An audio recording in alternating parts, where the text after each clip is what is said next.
Acalvio tarafında deception teknolojisinin ne kadar önemli olduğundan bahsettiğimiz süre ama biraz daha detaya inmek istiyoruz bu seansımızda, bu session'ımızda. Esasında bir statik bal küpü araçları olarak dünyamıza giren aldatma teknolojileri yani deception teknolojisi daha otonom, yatayda daha hızlı büyüyebilen, saldırganları hapsedebilen ve tehdit tespit etme noktasında farklı bir mekanizma yerleştiren bir teknoloji olarak karşımıza çıkıyor. Sözü daha fazla uzatmak istiyorum. Mr. Rem'e biraz daha bir soruyla başlamak istiyorum esasında prezentasyonu yapması için. We have talked about in our previous panel about the importance of detection. So, Acalvio has artificial intelligence-driven autonomous deception capabilities based on different levels of lures, breadcrumbs, and decoys. Could you present us the history of the deception technology and the capabilities of Acalvio? Thank you very much. It'd be my pleasure. And thank you all, of course, for your interest. And so, as we heard in the panel, essentially all war can be won by deception. And I didn't say that. Sun Tzu said that, several thousand years ago. And even in this part of the world, if you look up Wikipedia, you'll see that Genghis Khan won many of his battles by using deception. So deception is a very valid technique. It's been used by mankind for a lot of time. And of course, nature has used it for millions of years. So what's happened is that the IT industry has not leveraged deception for a variety of reasons. And so let's go figure out why that is and what really is needed in order to leverage such a useful technology and help us do our jobs better. How do I advance the slides? Doesn't seem to work. Düğme çalışmıyor acaba ama pardon. Düğme.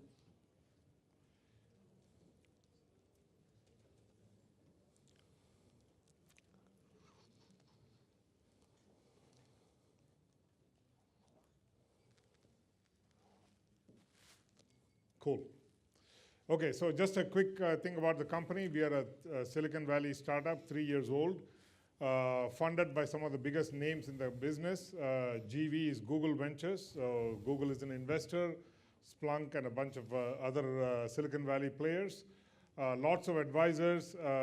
One of them is important is Gerhard Eschelbeck, who's the head of all of security at Google, several professors, and so on and so forth, people from Mandiant and things like that. So lots of patents, and so let's understand a little bit about what the story is. So attackers are coming in. We all know that. The problem is we can't seem to find them quick enough. And we heard in the morning that it's very hard to stop the first attack from coming in because there is really no perimeter. Since there's no perimeter, you can't really stop the first guy from coming in. So the only thing you can do, like I said in the panel, is to actually find them as they are trying to move. And how do we do that? So Gartner said, please don't buy any more locks. You're already spying too many locks. 90% of the security spend is being done on prevention. It's just you're overspending on prevention. And so rebalance that to do more detect and respond. And you will have a better result. So that's an important lesson. And also, I think it's important to realize that we cannot achieve perfect prevention. This is again something that we need to come to grips with. So we have to make better abilities to do detect and respond. So how are we going to do that? So essentially, like I said in the panel, we have to figure out a way to find motion and essentially build these motion detectors. So why have they not been built so far? What is the big trouble? Why haven't companies so far done it? The reason for that is the techniques that we have been using, like either signature-based techniques or anomaly detection techniques, they all suffer from one big problem. They have lots of false positives. And once you have lots of false positives, then already you don't have enough skilled people in the SOC, and adding more false positives to their queue doesn't really solve the problem. So you have to find a better way to actually solve this false positive problem. Otherwise, you cannot really build this motion detector. And deception allows this perfect vehicle to find a very, very low false positive way of solving the problem. Because if somebody touches a decoy, you can almost be certain that this is a bad guy. I mean, there are some cases that you need to worry about, but in most cases, it is actually true. So you don't have to go and worry about the thousands of other false positive cases, because you only need to worry about who is touching the decoy. And in order for it to work, of course, you need lots and lots of decoys, things like that, and how do you make all of these possible? If you go to an IT department today and say, let's use deception, then somebody's going to say, do I put 4 Unix machines, 3 Windows machines, where do I put them, what do I run on them? All this kind of stuff is not really a science yet. It's a little bit of a magic or art form. And so we need to convert all that into some kind of science in order to make all this possible. So we have to figure out how to leverage deception to make things possible. So let's understand what we need to do to make deception work. So the first thing we need to realize is deception actually means many things. It's a collection of artifacts. Of course, deception means there are honeypots or decoys. So you'll have machines which are, Macs, Unix, Windows, whatever. So you need to have those kinds of things. And you also need something to make them attractive so that the bad guy would actually go try to touch them. You need something to drag them in, give them a little bit of a hint somewhere to actually go and play with them. So there's a collection of artifacts that need to be used together in a symbiotic way together to make this thing happen. So let's look a little bit about the decoys, like machines that you want to put in. So when you use deception and somebody touches the machine, somebody says, hey, pings a machine, you already know that there is a bad guy there because they touched the decoy. So you can stop at that point and say, IP address ABCD just touched me, so I know there's a bad guy there, let me go repair it. So you can go clean up the machine and then make the bad guy go away. That's nice, except that the bad guy is going to come back again tomorrow or day after or whatever it is, because you cannot go and arrest the person because they're sitting somewhere where you can't reach them. So you may want to do something more. You may want to engage with the bad guy. You may want to say, okay, come on in. What authentication credentials are you presenting? In which case you need actually high interaction capability. So if you're projecting a database or an operating system or things of that nature, it needs to be able to talk to the bad guy in such a way that the bad guy knows that or believes that he's interacting with the real system. So you need to have these decoys be real. They must run real operating systems, real databases, real applications. And then you can try to understand what the bad guy is trying to do to you. What data are they trying to steal? Who are they trying to communicate? What badness are they trying to do to you? So you need to have decoys which are multiple levels of sophistication.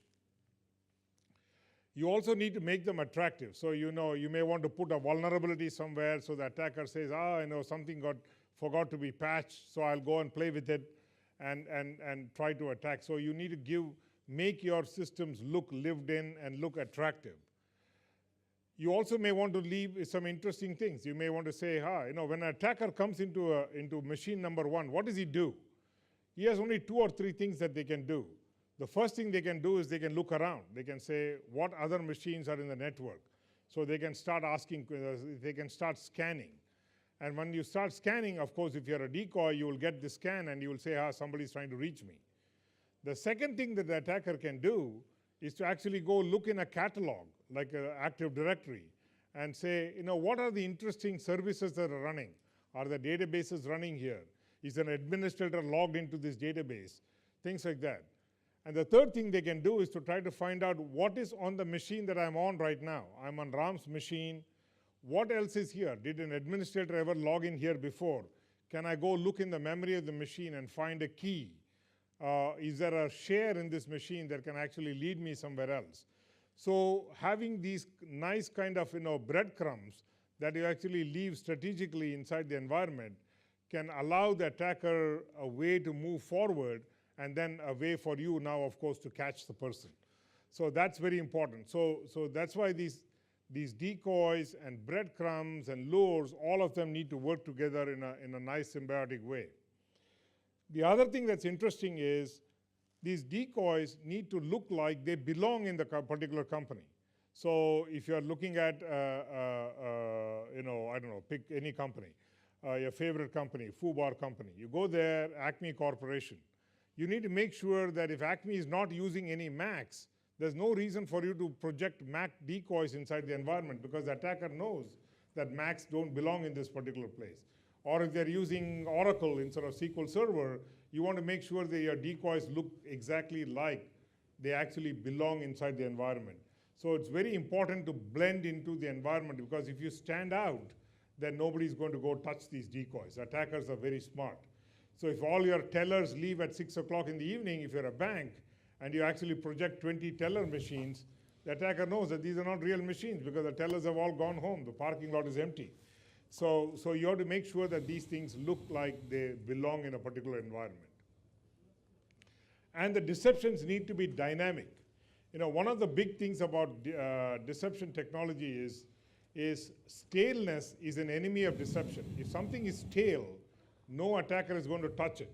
So if an attacker touches a decoy and you throw him out because it is a decoy, the attacker writes down IP address ABCD at this company at Acme Corporation is a bad IP. And of course, he'll share that with all of his friends.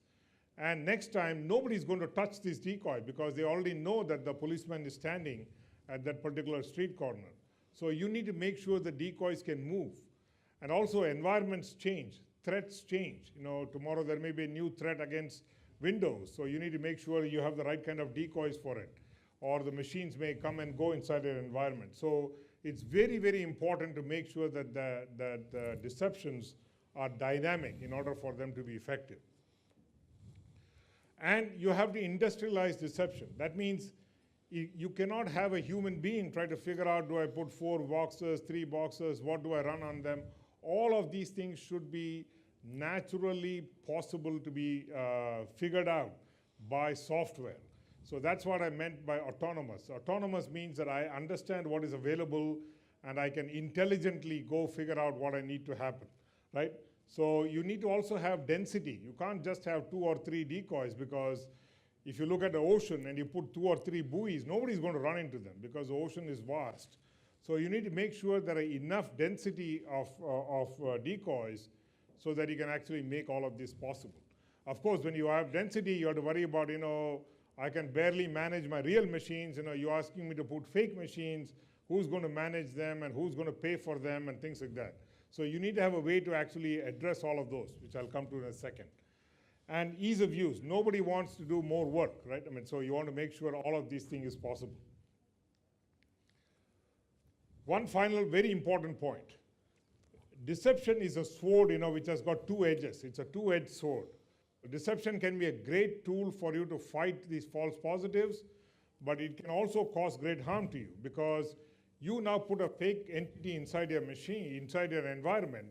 What if the attacker comes and lands on that machine and is able to conquer that machine? He's got a 0-day, he knows how to take over that machine. So now you have given the attacker a new landing point from which to launch attacks against you. So you have to be very careful that you are not in a situation where you have actually caused some potential harm to yourself because you never know what 0-day the attacker might have, even though you may have made the decoy very robust. So it's very, very important that, that you do no harm to yourself. And so any vendor that is trying to sell you this, you need to ask that question. Quick 2 or 3 things. So how do you build such a thing? Is it even possible to build this? So let me show you a quick few slides on what we do. So the old-fashioned way was, to do everything manually. That's very bad. So the next thing that people thought is, hey, I know how to do this. I will put a bunch of virtual machines inside an appliance, and I'll connect that to a switch. So now I have, whatever machines I need. And then if I have 14 branches, I'll connect one each branch. So now I have all these islands of deception. So this is all completely bad news, right? So if you don't want to run real systems, you can say, I'll run emulations. Who wants a real Windows box? I'll run a emulation. So all that is all doesn't work. So what we really need is autonomous deception. which is a combination of innovation in deception technology with AI and some kind of SDN, and that gives you all these benefits. So I'll give you one technical slide on how this works. So what happens is, let's say this is your left-hand side is a real network. You have some real machines inside a network. You want to put some decoys there. So what do? You put some small piece of software in the network which builds a pipe, a tunnel over to a server, and all your decoys are born here. Okay, the decoys are not there, the decoys are here. But the decoys look like they're there. So the sensor goes and gets IP addresses for that particular domain and maps these things over to that. So now these guys look like they're in the neighborhood of these machines, but they're somewhere else. So what is the advantage of doing this? The beauty is now you can change. You don't want this Linux decoy. You can go change something on the server. The Linux decoy goes away and something else comes up there. Or you want to increase the number of decoys, you can do all of that. And you have 10 branches, 50 data centers, no problem. You can still centrally manage that. And most importantly, if an attacker comes and lands on this decoy, he's actually landing here. And there's a nice SDN switch in between the decoy and the enterprise, so he cannot go and do any harm to you, because you can independently restrict the activities that the bad guy can do. So huge, nice advantage of this architecture. So this is the Deception Farms architecture. That's pretty cool. So in the interest of time, I'll keep moving before Usman throws me over to here. Another nice thing is, you want to make sure that, you separate the operation of the deception from the setting up of the deception. You don't want to set up the deception again in every branch or every data center. You want to say, financial service networks, these are the decoys I want. HR network, these are the decoys I want. So once you do it once, it should automatically be able to be replicated in various locations of your company. So the sweet spot is, when the industry started, people tried to do high quality deception, they could not scale. Then people tried to get scale by reducing the quality of deception, by doing emulations, by doing breadcrumbs. And I think what we have done, and the reason we are very proud of our partnership here, is that we have solved the magic of trying to figure out how to do high quality deception at scale, right? And this is implemented. We have probably the largest deception deployment on the planet at a Fortune 500 company, many data centers, things like that. And very soon, near you. And we have, of course, got a lot of recognition, including the RSA Sandbox Finalist Award for this year, which we're very proud of. So coming back to the whole story about the panel, we want to have deception be able to detect and respond. That's what we can help with. And as we do detection and respond properly, we will spill over into prediction and prevention. So for example, if you know how the attacker came and reached a decoy, you can say, he traveled to these 3 machines. So I can now go inside the environment and see, are there other machines that look like these machines? So I can preventatively make changes to make sure that more attacks don't happen, things like that. So deception is a very, very important instrument in this adaptive security framework. That's it. Thank you. Thank you very much, Ram. Actually, I would like the latest question for you about Acalvio technologies. So you can serve the deception technology and the whole infrastructure for it with Acalvio, but what about costs? For example, I guess I know, as we know, the main competitive of Acalvio, the another deception vendors, the cost is really effective way in that point. Could you explain us? Good point. Cost is a very good point. So let me show cost by answering this question.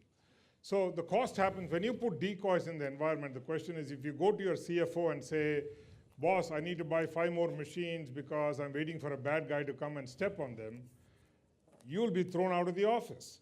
So the question is, how do you solve the problem then? So what we do is, let's say you want to put some decoys here. So at time 0, all these decoys are like stem cells. They don't have a full personality. they can answer certain things. They can answer what services do you have, things like that. So let's say there's an attacker sitting on A2. So he goes to A3 and he says, hey, A3, what kind of machine are you? So we answer from here saying that A3 is a Windows running SQL Server. So now, again, there's no SQL Server running here. There's no Decoy running. There's no extra cost. There's no special machine yet. Now the attacker says, I want to log into that SQL Server. So the attacker wants to log into the SQL Server. So what we do is we dynamically, just in time, wake up an instance of SQL Server, and A3 moves off this common list and has a personality now. So till such time as the attacker wants to play with A3, A3 will live, and after that A3 will go away. So if you think of a large enterprise, you can have thousands of these yellow boxes, but only a few of them are being stepped upon simultaneously. Maybe 1%, 2%, something like that. So we can keep costs down because we keep resource utilization low. Because we do this late binding and just-in-time creation of the decoys through this innovation called fluid deception, we can actually manage costs very well. And so we can provide deception at a very, very low cost, hence provide scale. Definitely. Thank you very much, Ram, for your attending, for your presentation.